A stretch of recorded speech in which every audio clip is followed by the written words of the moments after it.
Biden and Harris have killed the American dream. Probably the biggest podcast of all time is set to happen this Friday. Shocking to be even bigger than when I was on Joe Rogan's show. But common sense is not a very common trait anymore. You know, when you're paying triple or quadruple for groceries or gas, and I know Dan the frugal cheap Severn did not. I loses 5 to 7 minutes at the grocery store and the gumball machines. Only job for her to do. Failure in your job, complete and total failure. Or people help coach her along in the process. So she's as dumb as she does not have enough.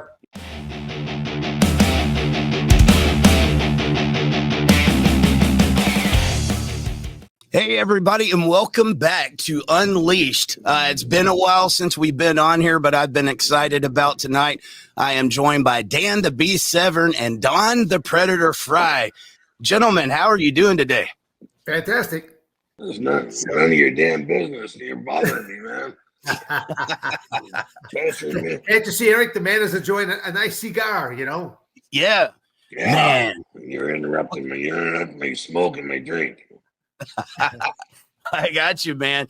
So, fellas, I think probably the biggest podcast of all time is set to happen this Friday. And it's with somebody both of you know very well, Joe Rogan. It was a podcast that, I think Joe had said numerous times that it would never happen. And Trump said about a week ago that it was going to happen. And then it got announced yesterday. And it's just crazy to think, that these podcasts that are coming out nowadays are listened to, and they're more reliable than anything that we are getting on the mainstream media. The fact that Trump is going on Joe Rogan, I think it could be one of the biggest deciding factors in this election. I'm curious what your thoughts are on this happening. Yeah, it's shocking to be even bigger than when I was on Joe Rogan's show. It's an impossible feat, to beat. And but you got President Trump. God bless him. I love him. I'm with the man 100%. And he pulled America out of a depression. After that Obama debacle. Everybody calling it a hard recession is depression. And now they cheated. They stole the election. 3.5 years ago, and went right back into the depression again with those morons from the Democratic Party, trying to drive this country right into the shitter. And President Trump pulled it out, and now he's gonna have to do it again. But he can do it. Anybody can do it. President Trump can do it. The only thing that I'll add to that, Eric, is it's just common sense is not common, and there's what has happened in the process here. There is such a big divide that people can't even be civil towards each other in a process if they know what your political preference is. It means like going, common sense is common sense, but common sense is not a very common trait anymore. Stupidity is running rampant. Mainstream media is one of the most corrupt organizations that I have ever seen. You don't get legit news on there anymore. And, when Trump was in those debates, I don't know how you guys felt about it, but it wasn't Trump just going up against Kamala. He was going up against every single one of those news reporters. They really have became a tool of the left. The deck was stacked really hard against him, But he's honest, and he's strong, and he handled it. He whooped their ass. I'm just going to go ahead and get this out of the way because I think it's one of the number one things that everybody's worried about on this particular election. It's one of the most important elections of all time. The economy is in the shitter. We have never seen Jimmy Carter, maybe a little bit close, but I think what Biden and the left has done to our economy, it is just absolutely horrendous. And I know, Don, you'll be able to help me out with this. One of the thoughts that I've been having is like how Dan is taking this. When you're paying triple or quadruple for groceries or gas, and I know Dan the frugal cheap Severn did not It's the cheapest bastard I've ever seen in my life. Like, Don, how do you think that Dan is taking this economy right now? I better Dan get out my tissue right now. I better get my tissue. Dan loses 5 to 7 minutes at the grocery store checking the gumball machines, see if they have any change in there. And but no, gentlemen, like the other day I was in the grocery store, I saw like a 2 liter of Coke was $4. Items that we used to get for $1 are now like $3, $4, $5, and it has just gotten completely out of hand. I don't know how anybody is making it right now. And for the younger generation, I've got kids, some that's already got out of high school and some that'll be getting out of high school soon. And, they're going to want to get their own home. I don't know how they're going to be able to afford to get a home. This is the worst I've ever seen our economy. But then you got to look at how many people don't vote, Eric. When we think about that, how many people don't vote still? They'll sit back and they will bitch and they will complain, and yet they will not make their voices heard. Why is that? I don't get it. I mean, I did my early voting done already because of travel. Myself. Biden and Harris have killed the American dream, they've killed any hope or joy that they keep professing about, but they destroyed it. People are barely making it now.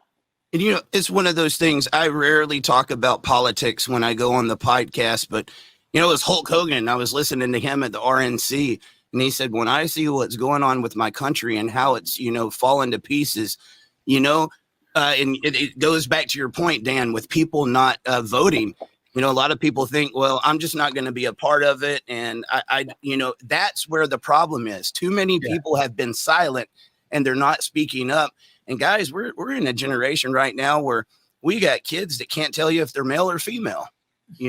It's I really don't see that American dream anymore. It hurts my heart to know that my kids might not ever get to see that country that I grew up in, and the divisiveness that's going on. And it didn't just start with Biden and Harris. I'll tell you, I've thought about it growing up here in the South. When Obama got in office, this thing really went off the rails. The racial tensions that's going on in this country just, have you guys ever seen anything like this? Was there anything like this when you was growing up? No, because I was born in '65. I know what's going on in the '60s,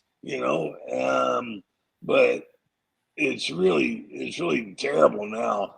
And not only the racial divide, but the political divide. You can't even have a rational conversation with anybody on the Democratic side. You just mentioned President Trump's name, and they freak out. They're all of a sudden yelling. So I got to see this, Don. I'm going to pull this up. You got to meet the president last year. How was that for you? That was awesome, man. That was a highlight of my life, man. That was so awesome, and I was so excited. I was speechless. I was basically speechless. I froze. I just froze up, man. The guy's terrific, nicest man in the world. And I couldn't speak, I wish I could have been a fly on the wall there on that one. I got to meet him a couple of times. The reason I bring that up, Don, is the first time I got to meet him, and you guys know what I did with my other podcast, Dad Talk. Like, my whole thing was trying to get fathers' rights to their kids, which they should have anyway. And I had fought so hard in 2022. Yeah. I went to 43 states that year trying to talk to our legislators into getting laws passed and everything. And I got an invite to go to Trump's golf club up in New Jersey. And I was like one of 12 people that was there that night. I was so proud that I got to the president, and I wanted everybody to see, like, hey, I'm getting to bring this message. And I post that on my page, and I guarantee you I got 500 fuck yous in less than like 3 minutes. And I'm unfollowing your page. Really? That is the type of divide that we're talking about right now. Just because I had been around him, that was how triggered these guys I mean, there is no conversation. You can't conversate with them. I said, Dan, I saw where you advertised tonight's show earlier, and there was several people. I can't believe you, Dan. I'm unfollowing you. All because you're going to have a conversation about what's going on in our country. But Dan, I know you enough to think that you probably don't care about that anyway. I know there was a comment that went on there, and you got in a little conversation. Would you like to enlighten the audience on how that conversation went? I'm not going to give the gentleman's name out there. That just basically you're just promoting the podcast that we're going to be doing this evening. But I just had to respond to this gentleman because he said his comment was, after just seeing that picture that you post up there, was, "Oh God, why do righties do nothing but lie? Is this really the best you can do for yourself?"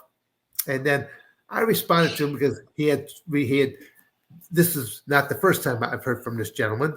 And I go on to say, "I guess you did not read my last response to you. So here it is again.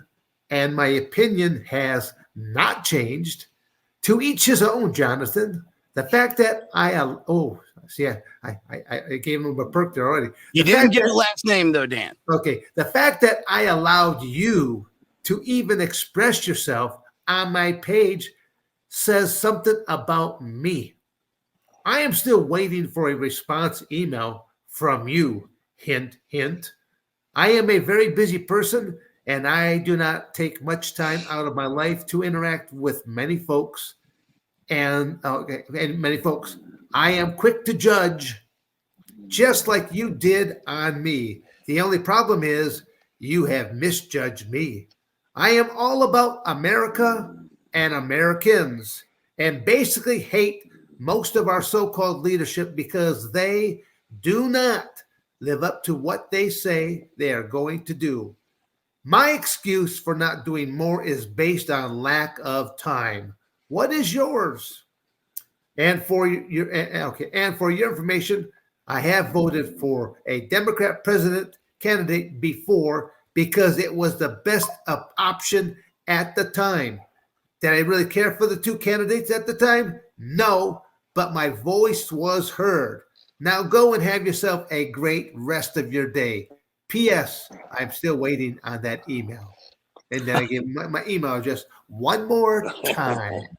Dan, because one more. It's kind of going, dude, don't try to come on me. I go, you're the coward that's going to sit there and hide. Here I am. I'm curious, Don, if you would have got that message, how would you have responded to the gentleman? Oh, hell, I'd probably done go pound sand, Shit. That's a little bit nicer than I thought you would have said it. If he needed help pushing in there, I'd give him a couple kicks. Guys, I mean, not just that. One of the other things that is really become an issue is the amount of illegal immigrants that is coming across our border right now. I've never seen anything like it. Eric, Kamala's got that all handled. She's the border czar. Those campaign slogans, how she's got that all handled. She's a border czar. She's known as the border czar. That was her only job for her to do. For the last few years, that was her only job to do. And did she ever even visit the border? Would you guys ever have thought, one of the biggest memories that'll stick with me for the rest of my life was with my father. I remember when I was in high school, he came knocking on my bedroom door. I forget why I was home from school. And he said, "Son, you need to come out here." And I said, "Well, what is it?" He said, "You're about to see history." Well, I probably, but I was a preacher's son, Don. So anyway, when I got out there, he said, history is happening. And I got out there right as the second tower was getting hit by the plane. And I'll never forget that feeling of watching America be attacked. I saw as people were jumping off the top of that building to keep from getting burned up. And that was because we had terrorists and people in our country at that point in time. And this was allowed. Would you ever have thought, after seeing that attack on our homeland at 9/11, that we would have just opened up the borders and said, "Come on in"? No, that's insane. That is insane, and not only is it insane, but it's you know, a failure in your job, complete and total failure of your job. It's negligent. I mean, there's so many different negative things that you could put into there. It's just irresponsible, negligent, and just we now have invited so much trash because none of the people that have been coming in illegally are vetted in any way whatsoever. We don't know where they're at. But then you have our government. Then you have our government that is flying people in and dropping them off at various cities unannounced. I mean, to me, it's like our government should be held on charges as well. Our government should be held on charges. Who said to do this? Absolutely. I'm with you. I know what I think is the answer to this, but Don, why do you think they are allowing those immigrants to come across the border like they are?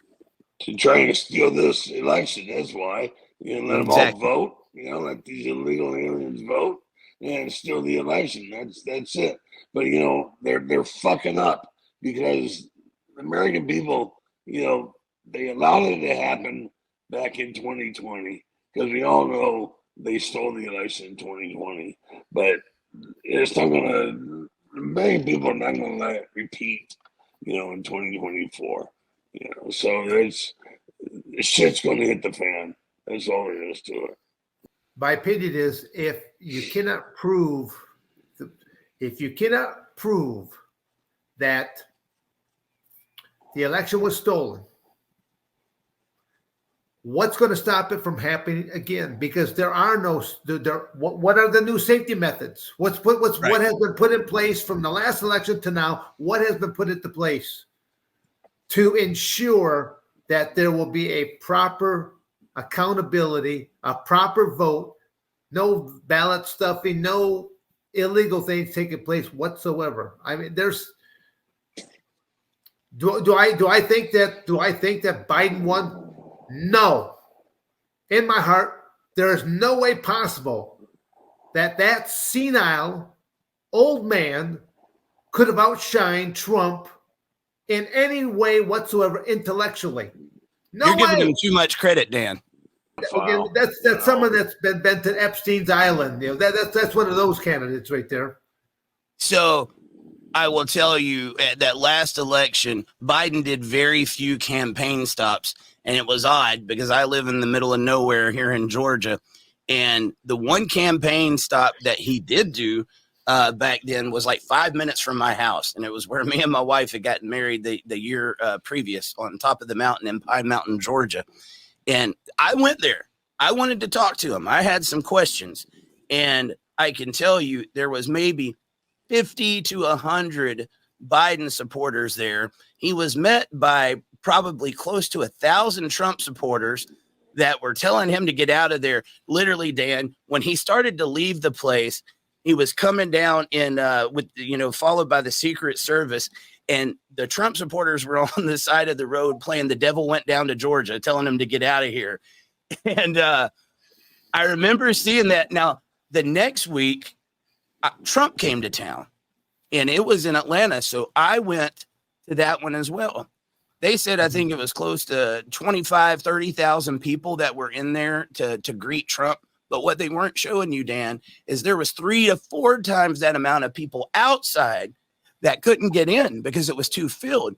And all I could ever think when that happened last year is you're telling me this guy that could barely bring out close to 100 people beat the guy that I saw just pack out this airport and had that sea of people. And I'm not going to lie, I'll never go to another one, not because I didn't enjoy it. There was so many people there, you couldn't get to a bathroom. I mean, it was unlike anything I've ever seen. And I've got videos to prove everything I just said, including the devil went down to Georgia. And so I think they knew what they was doing.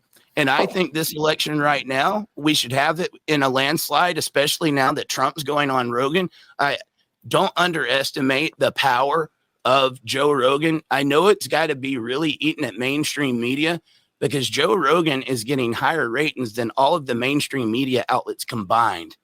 And so the fact that he is allowing Trump to go on, what would be interesting is if Kamala can barely do a 20-minute interview. Could you imagine her on Joe Rogan having to do a 3-hour interview and actually defend her positions? I think it would not go well for her. She's as dumb as she does not have enough. She does not have enough cue cards or people to help coach her along in the process. So, well, she's got a nice pair of earrings, Dan. Yeah, well,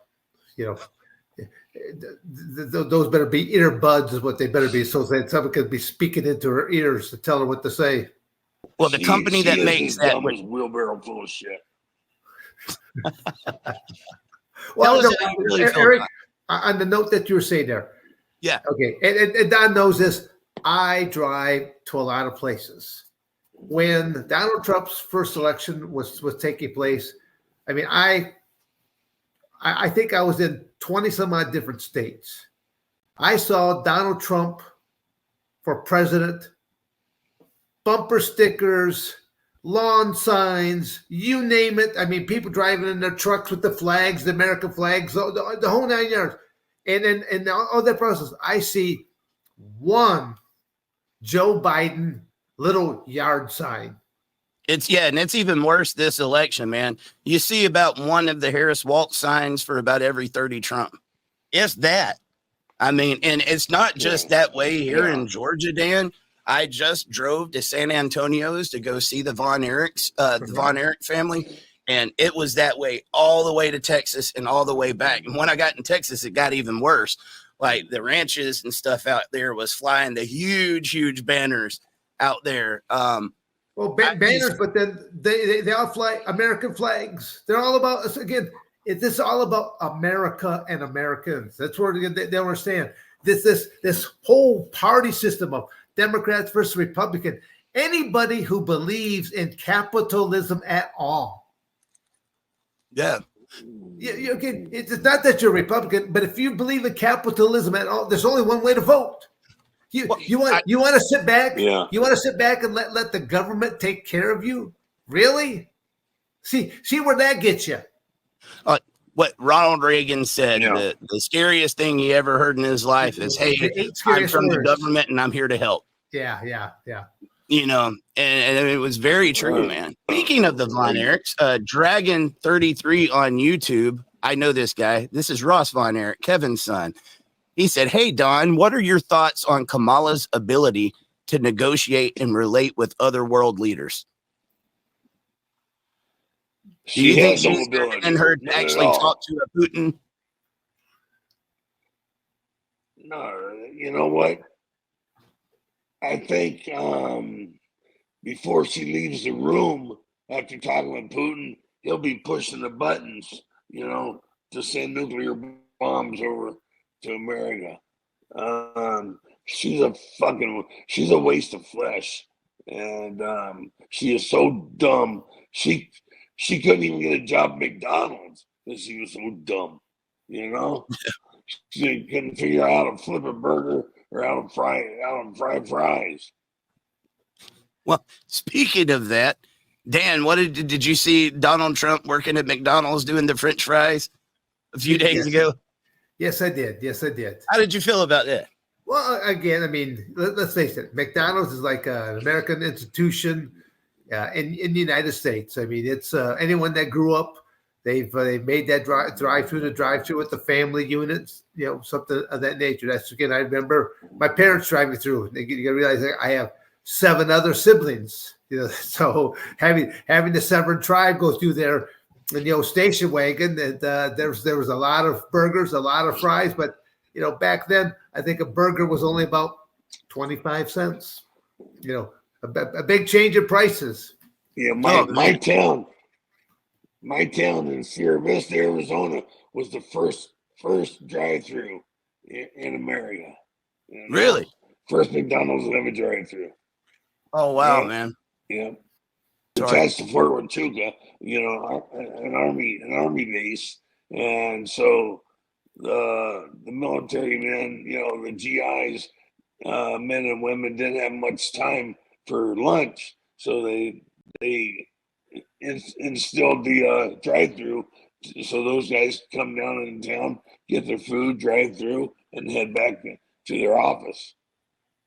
I thought that was crazy seeing Trump doing the French fries. Could you imagine pulling through the drive-through at McDonald's and here comes Donald Trump serving you your food?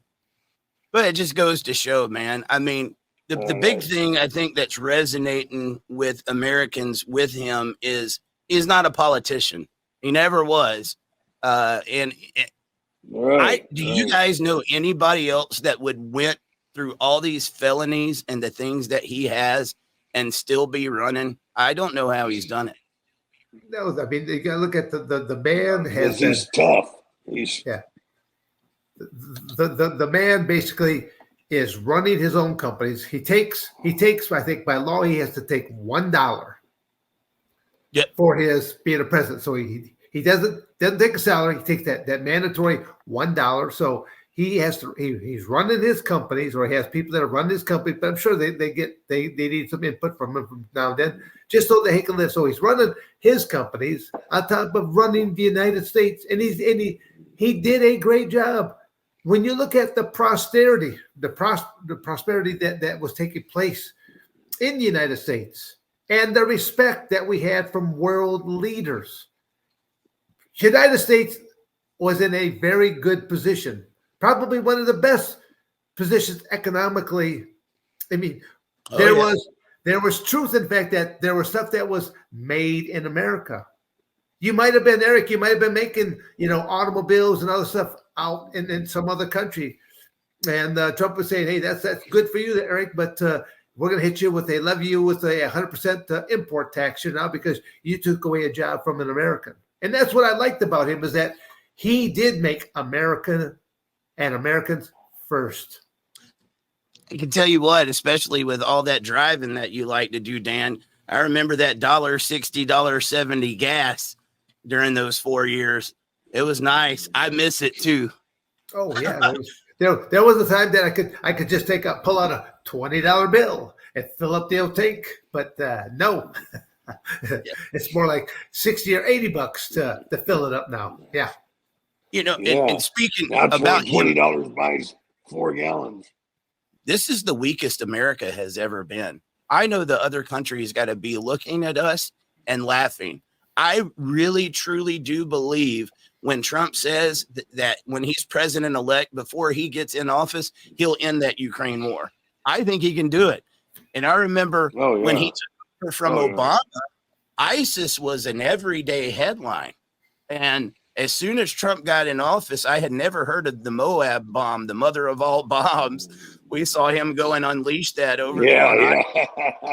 Dude, when's the last time you never heard about ISIS again? They were gone. What is at stake with this current election, guys? I'd like to get your thoughts on it. What do you think is at stake, and why is it so important that everybody gets out and votes and makes sure that voice is heard? This is the first generation where the kids have not been able to do better than their parents, and in America, I mean, crime, and they're just barely hanging on, and they're barely surviving, and it's really sad, and it needs to be stopped, and we need President Trump back in office, to fix things. Just again, Eric, just for me to chime in on just what Don said there. You got your daily reminders. All you got to do is simply just go to fill up your gas, your automobile, the gas tank in that. You pull in there, and again, I remember people putting stickers on the pump, and it shows a picture of Biden, and it goes, "I did that." Yeah, I mean, to me, it's like going, and again, this is no joke. Yeah, he did do that. They were everywhere, Dan. Yeah, again, no, it was, and again, the people was like, but Americans are some of the people that they're so quick to forget. Don't forget, you got this upcoming election, you've got your chance to cast your vote to mean something. Because if you're going to sit around and bitch and you didn't bother to vote, don't bitch to me because I don't want to hear you. Bend over, Governor Ingles. Yeah. Yeah, exactly. Bend over. Just bend over and just, yeah. Well, I got one more question for you guys. Where's Joe Biden? Have you seen him lately? I don't even think he's alive anymore. No, I really don't. I don't think he's been alive for a while, Don. Not that he's been alive for the last 4 years. Shit. But yeah, I think they got his body on ice. Well, I mean, just on the same note, they made President Trump take a cognitive test while he was in office, and he passed it with flying colors. How many people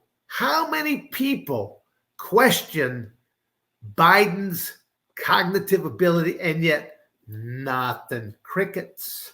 To me, it's like going, what's good for the goose is good for the gander. Don't call out one person without calling out the other one right now. That's where they don't understand. You better watch about what you say, because it might just come back to hurt you as well.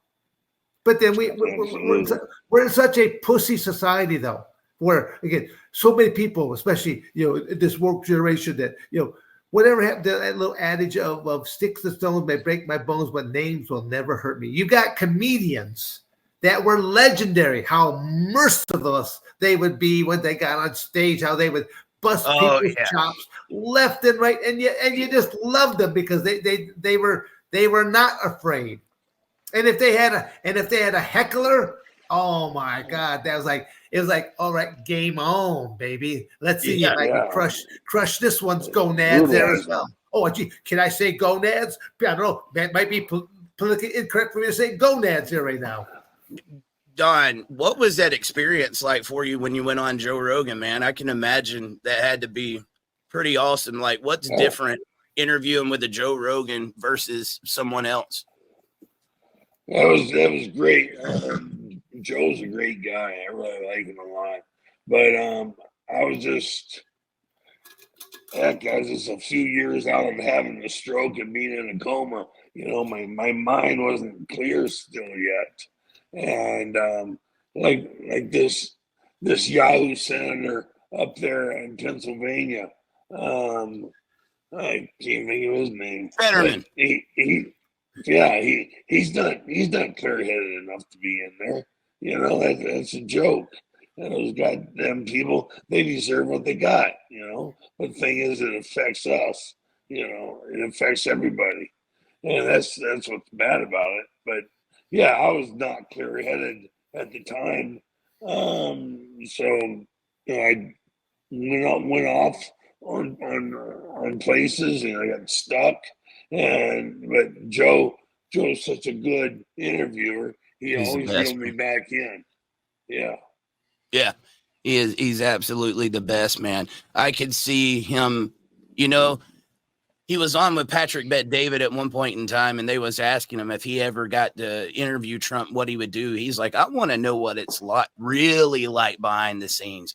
Who's making the calls? Like, how deep is the deep state? Guys, what is it? 60 or if not more years. Why don't we know what happened to JFK? Why haven't those documents been unclassified? I think there's going to be a lot of good stuff come out on that podcast, and I'm really looking forward to it. If you ask me, that's a podcast that is just way overdue. It really is. Oh yeah, by far. And God bless President Trump for agreeing to do it. Shit. I mean, there's no other politician who had the balls to do it. Nope. Well, again, just as Don said, I mean, for the fact that the man has put up with so much bullshit. I mean, they've got him in court every other week, in court for this, in court for that. I mean, he's fighting 2 and 3 different fights simultaneously while still running the country in the best it has ever ran. So just think that if he could help unite across the two aisles to where, the Constitution starts off, we the people. It doesn't start off us and y'alls. It's got to come from a united front, and that's our country is divided right now, and it should not be divided. There is only American and Americans first. That's what it's all about. That's just one of those things that they've done everything they can to make sure alternative and conservative voices aren't being heard. But there is a hero in the midst of all that I don't think is getting enough credit, and that would be Elon Musk. The fact that he had fuck you money. You want to censor us on Twitter? I'm going to buy Twitter. I just saw the other day, I don't know if you guys saw this, but he's giving out $1 million a day through the rest of the election for people to sign the petition up there in Pennsylvania. The left is literally melting down over that. They've never seen anybody on the right that can do what George Soros has been doing for him for years. I don't think that guy gets enough credit. Yeah, well, George Soros, Georgie Porgy, there is another sick, twisted individual that does not have the United States' best interest at all. Yeah. Well, gentlemen, I think that is a good place for us to wrap up. I think we got some more to talk about this. Maybe we could come on and talk about this some more leading up to the election, or maybe after the Rogan podcast is done. I honestly think it's one of the most important podcasts because Trump needs that platform. And I think Joe is going to end up being glad that he got him on. I got to say, Rogan has really impressed me over the past couple of years. He's really been turning a corner. I've always liked Joe, but Joe had a little bit of a lean to the left. And it's not that he's completely right now, but he's man enough to say, maybe I was wrong and I need to, relook at this in, from a different perspective. He is really, and I think that he woke up, pulled his head out of his ass, and saw the real world.